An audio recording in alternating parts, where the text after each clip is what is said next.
Әзірет Осман мұсылмандар қатарында.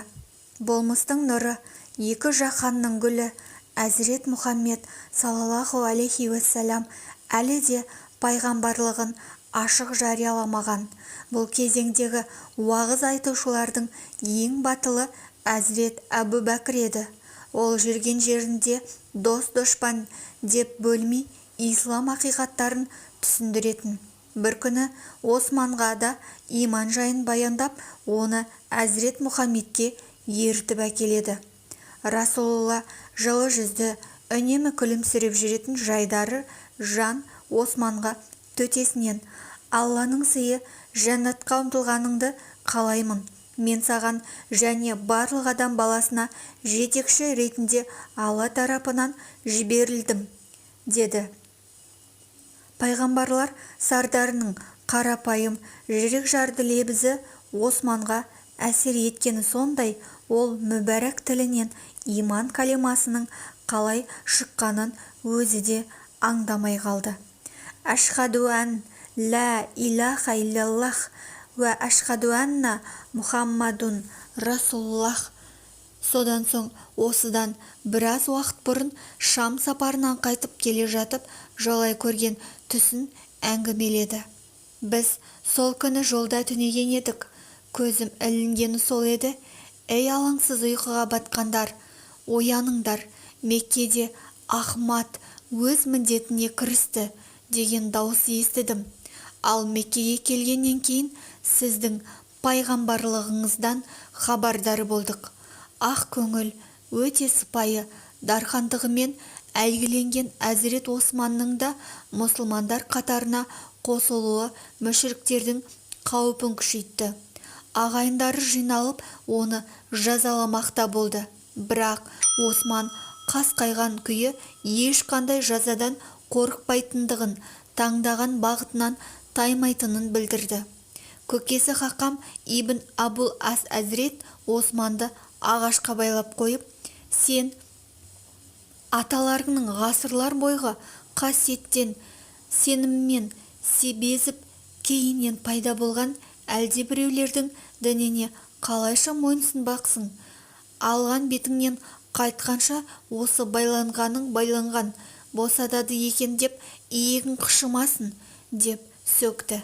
Әзірет Осман болса: уаллахи биллахи, мен хақ дінінен шықпаймын, деп қасарыса түсетін. Осылайша арадан ондаған күндер өтеді.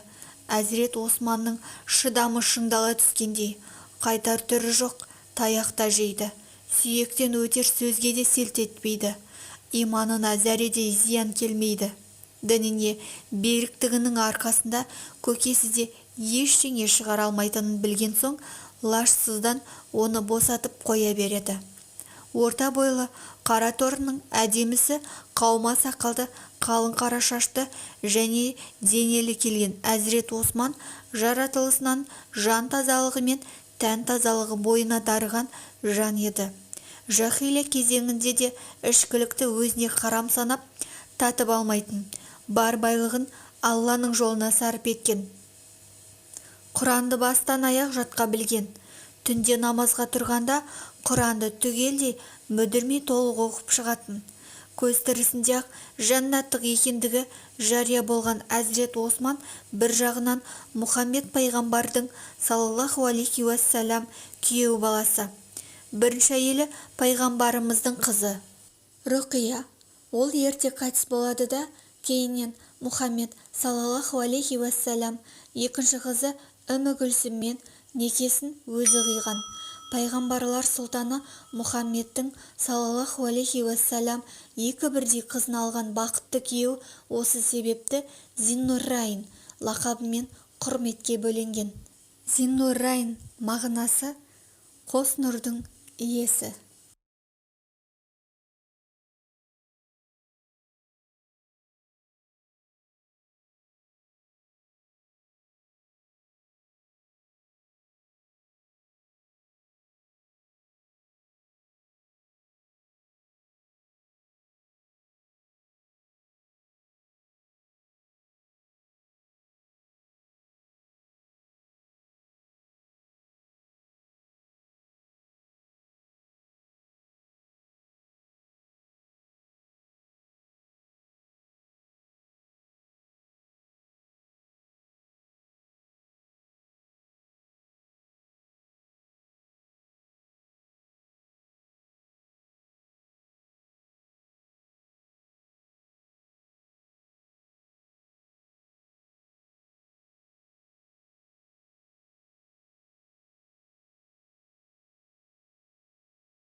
Ол ма? Әлгі Әбу Кухафаның ұлы Әбу Бәкір де оның айтқандарын растап иман етті, деді жапа тармағай шуласып. Мұны естіген Талқаның жаны жай таппай Әзірет Әбу Бәкірді іздеп тапты да: сен Әзірет Мұхаммедтің саллаллаху алейхи уассалам айтқандарын мойындадың ба? деп сұрайды. Әзірет Әбу Бәкір: иә, мен оның сөздеріне шәк келтірмеймін. Егер менің тілімді алар болсаң, сен де бар, Мұхаммед пайғамбарға саллаллаху алейхи уассалам мойынсынғаныңды айт, өйткені оның ұстанғаны хақ, наным. Әзірет Талха Бусра жәрмеңкесіндегі монахпен кездесуін, содан естігендерін Әбу Бәкірге айны-қатесіз жеткізеді. Мұнан кейін екеуі Алла Расулының құзырына келеді.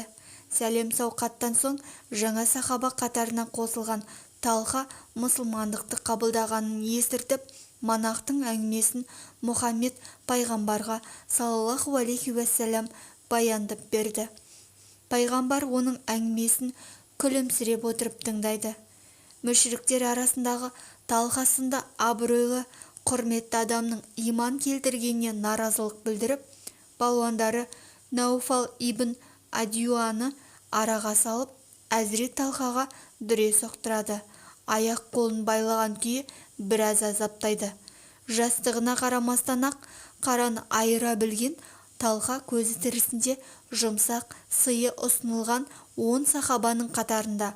Пайғамбарымыз ол туралы: жер жүзінде тірі жүрген шейітті көргіңіз келсе, Әзірет Талхаға қараңыз, деген.